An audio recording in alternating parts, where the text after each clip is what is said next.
संजय राऊतला प्रशासकीय कामकाजाचा अनुभव नसल्यामुळं कोणतं कर्ज कोणत्या साली घेतलं याची माहिती त्यांच्याकडे नाही आहे. हे 9,32,000 कोटीचं कर्ज केव्हापासूनचं हे एकदा त्यांनी तपासून पाहिलं पाहिजे.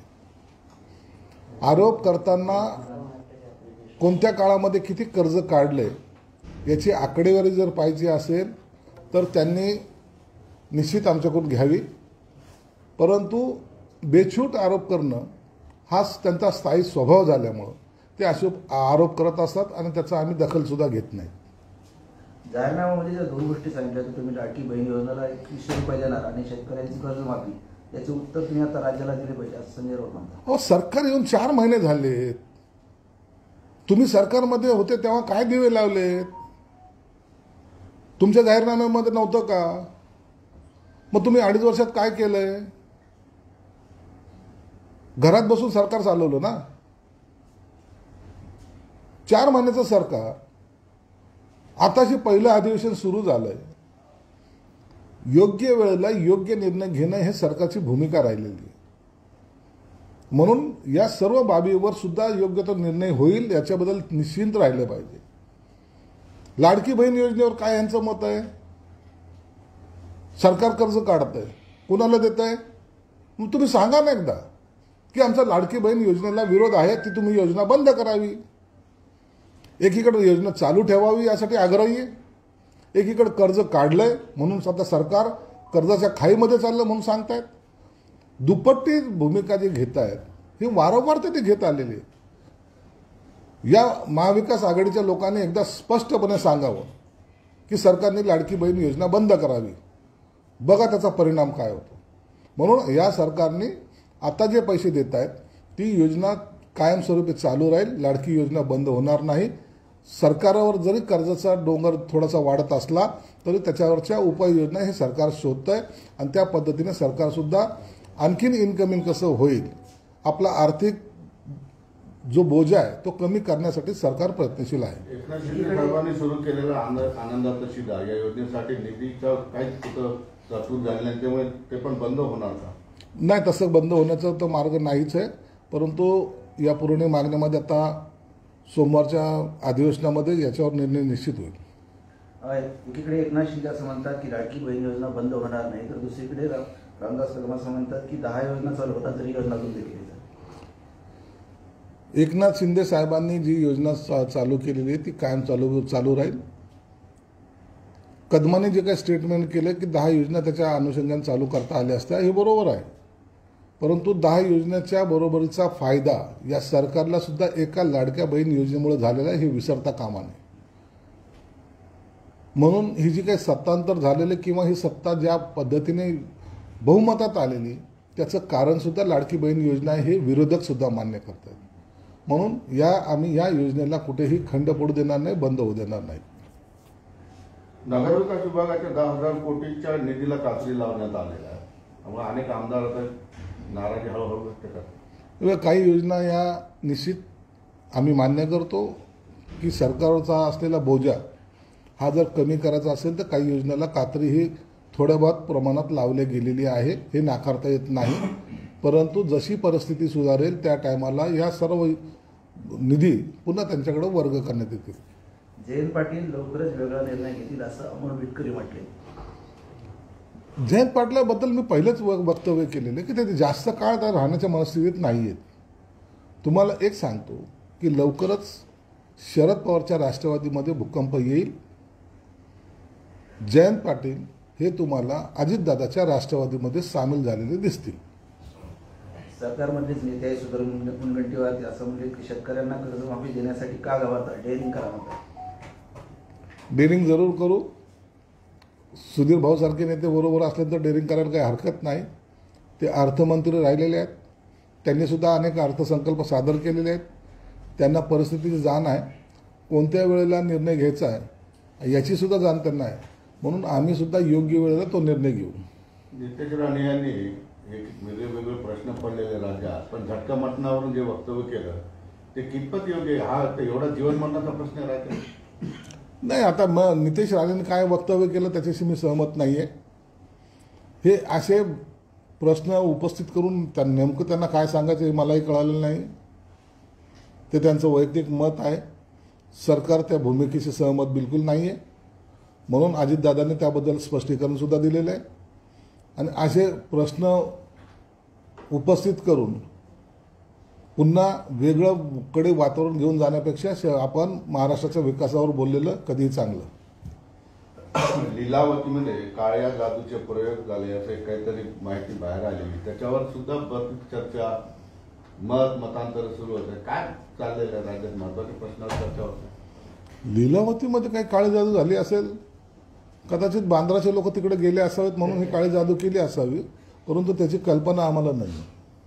बुलढाण्यामध्ये एका शेतकऱ्याने आत्महत्या केली आहे. त्या शेतकऱ्याला राज्य शासनाचा पुरस्कार मिळालेला होता आणि शेतीला पाणी मिळत नाही म्हणून त्याच्यावर आत्महत्याची वेळ आली आहे आणि त्यांनी 3 पाणी सुसाईड नोट लिहिली. म्हणजे शासनाचा शेतकऱ्या चांगली शेती केल्याचा पुरस्कार असलेला एक शेतकरी आज विषारी औषध घेऊन आत्महत्या करतो.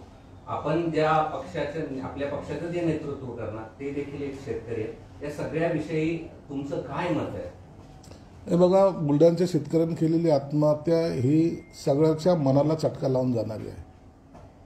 एक शेतकरी जो त्याचं कुटुंब उभं करण्याचा प्रयत्न करतो, आदर्श शेतकरी म्हणून तो गणला जातो, त्याला पुरस्कार प्राप्त होतो, परंतु निसर्गाच्या कोपामुळं किंवा पाणी न मिळाल्यामुळं त्याला आत्महत्या करावं लागते. हे दुर्दैव आहे. या सगळ्या प्रश्नाची उत्तरं निसर्गावर जरी आपण अवलंबून असलो तरी शासनाला द्यावी लागतात. म्हणून सरकार नेहमीच प्रयत्नशील राहिलेलं आहे. गोदावरीच्या माध्यमातून इकडे पाणी कसं आणता येईल, कोकणातले नदी पाणी इकडे कसं वळवता येईल, हाही प्रयत्न आहे. परंतु हे प्रश्न सुटताना थोडा जो काही विलंब लागतोय आणि ते विलंब लागण्याच्यामुळे शेतकऱ्याच्या दैनंदिन जीवनामध्ये ज्या काही अडचणी निर्माण होत आहेत त्या अडचणीला कंटाळून तो आत्महत्या करतो. हे खरं तर दुर्दैव आहे. म्हणून शेतकऱ्यांच्या पाठीशी उभं राहण्याचा सरकारचा प्रयत्न राहिलेला आहे. शेतकरी बांधवाला सुद्धा तुमच्या माध्यमातून विनंती असेल की हे प्रश्न आत्महत्या केल्याने सुटणार नाही, तर तुम्हाला सरकारकडून काय सहकार्य पाहिजे त्या बाबतीमध्ये सरकार गांभीर्याने घेत आहे. तुमचं सहकार्यसुद्धा काही वेळेला जे अशा घटना घडतात त्याच्यानंतरच्या ज्या प्रकार पुन्हा समोर येतो, तर त्याच्याऐवजी घटना घडण्याच्या पूर्वीच काय उपाययोजना केल्या पाहिजे यासाठी सरकार गांभीर्याने पाहत आहे आणि आपणही आत्महत्या करू नये अशी तुम्हाला सर्वांना विनंती सुद्धा आहे. अर्थसंकल्पात नगरविकास विभागाचे 10,000 कोटीचा झालं. परिणय फुके असं म्हणाले आहेत की काही नेते पैसे घेत आहेत आणि ते पैसे घेऊन प्रश्न विचारत आहेत आणि याबाबतची त्यांनी एक ऑडिओ क्लिप जाहीर केली. खंडणी, ब्लॅकमेलिंग असले सगळे प्रकार काही नेत्यांकडनं सुरू आहे असं भाजप नेते परिणय फुके म्हणतात. याला धरून आणि त्यांनी असं म्हटलंय की हे विरोधी पक्षातील नेते लोक करतायत आणि त्यांची एक टोळी आहे. परिणय फुकेसारख्या आमदारांनी असा प्रश्न उपस्थित करणं हा निश्चित गांभीर्याने घेण्याचा विषय आहे. यापूर्वी सुद्धा विधानसभेमध्ये लक्षवेधी लावून ॲबसेंट राहणं, प्रश्न लावणे आणि ॲबसेंट राहणं यावर विधानसभेच्या अध्यक्षांनी सुद्धा रुलिंग दिलेली आहे. त्यांनी ते स्पष्टपणे सांगितलं की असे प्रश्न विचारणारे किंवा प्रश्न लावण्यासाठी जे काही धडपड करून कुणी जर असं ब्लॅकमेल करत असेल तर त्याच्यावर कारवाई ही झाली पाहिजे असं विधानसभा अध्यक्षाचं एका रुलिंगमध्ये मत त्यांनी व्यक्त केलेलं आहे. म्हणून विधान परिषद असो की विधानसभा असो, असं जर कुठं आढळलं तर मला वाटतं याला गांभीर्याने घेतलं पाहिजे. प्रश्न असे असले पाहिजे जे सर्व समाजाशी निगडीत असले पाहिजे. कुणाला तरी टार्गेट करण्यासाठी प्रश्न विचारणं किंवा त्याला ब्लॅकमेल करण्यासाठी प्रश्न विचारणं जर असे जर प्रकार घडले तर ते सर्व या विधानसभेचं आणि विधान परिषदेचं पावित्र्य नष्ट करणाऱ्या घटना आहेत असं मी मानतो. म्हणून असं प्रश्न विचारताना सन्माननीय आमदारांनाही विनंती असणार आहे की आपण याचं पावित्र्य या विधानसभेचं, आपण कायदे मंडळ बनवणारे लोक आहोत, अशा वेळेला जर आपल्यावर आरोप जर झाले तर मला वाटतं मग या संस्थेवरचा विश्वास सुद्धा लोकांचा उडेल. म्हणून याला सर्वांनी गांभीर्याने घेतलं पाहिजे. बरं, आदित्य ठाकरेंचं एक विधान आहे, भाजपा आणि या सरकारला मराठमोळे सण मारायचे आहे. त्यांनी गणपती पीओपी मूर्तीवर बंदी आणली, कोळीवाड्यातील भोंग्यांवर कारवाई करत आहे. भाजपचं फेक नॅरेटिव्ह आता सगळ्यांच्या समोर येत आहे. आदित्यला तिकडं लुंगी घालून डान्स करता आला नसावं म्हणून त्याने केलेलं हे वक्तव्य आहे.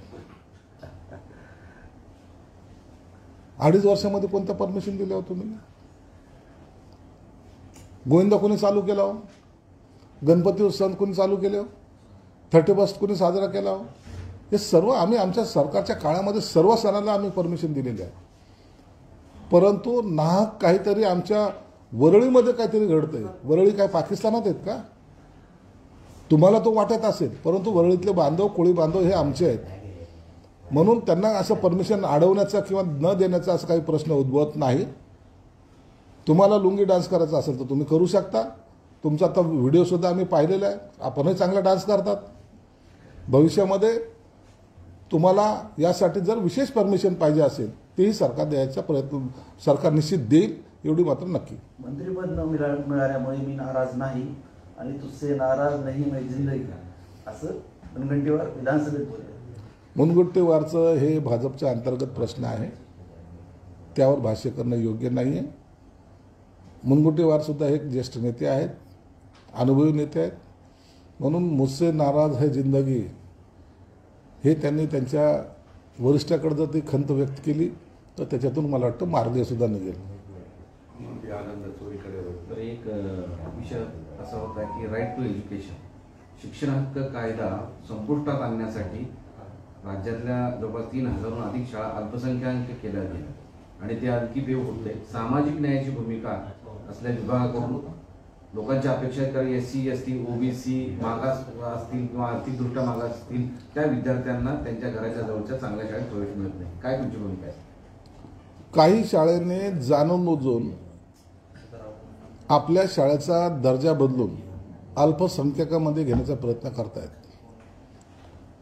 ते यासाठी की त्यांना शासनाच्या अटी किंवा शासनामध्ये असलेल्या बाकी इतर गोष्टीला समोर जाता येऊ नये, मनमानी कारभार करता यावा, मनमानी फीस घेता यावी आणि ज्या समाज हा शिक्षणापासून वंचित राहतोय त्याला आपल्या इथं प्रवेशसुद्धा देऊ नये असा एकंदरीत त्यांचा कट असल्याचा संशय येतो. म्हणून यापुढं किती अल्पसंख्याक शाळेला दर्जा दिलेला आहे किंवा त्यांना मान्यता दिलेली आहे याची तपासणी जरूर माझ्या विभागातर्फे सुद्धा केली जाईल. सामाजिक न्यायामध्ये सर्वांना समान हक्क, राईट टू एज्युकेशन जो हा अधिकार आहे त्याला जर कोणी डॅश मारत असेल, धक्का देत असेल तर त्यांच्यावर त्या लोकांवर फौजदारी स्वरूपाचे गुन्हे दाखल करण्याचा आमचा मानस राहणार आहे. याच अनुषंगाने आणखी एक प्रश्न की आपल्या जिल्ह्यात मराठवाड्यात बालविवाहांचं प्रमाण खूप जास्त वाढलं आणि काही प्रमाणात तर आता मुलींचे पालकच पैसे घेऊन मुलींचं लग्न लावत आहे, अशी घटना पुढे आलेली आहे. अत्यंत दुर्दैवी घटना आहे. बालविवाहाचा प्रकार प्रत्येक जिल्ह्यामध्ये दरवेळेला महिन्याला 4-5 तरी घडत आहेत आणि हे समोर आल्यामुळं आपल्याला दिसत आहेत. परंतु अनेक ठिकाणी असे बालविवाह होत आहेत, लपून छपून ते केले जातात अशी माहिती आहे.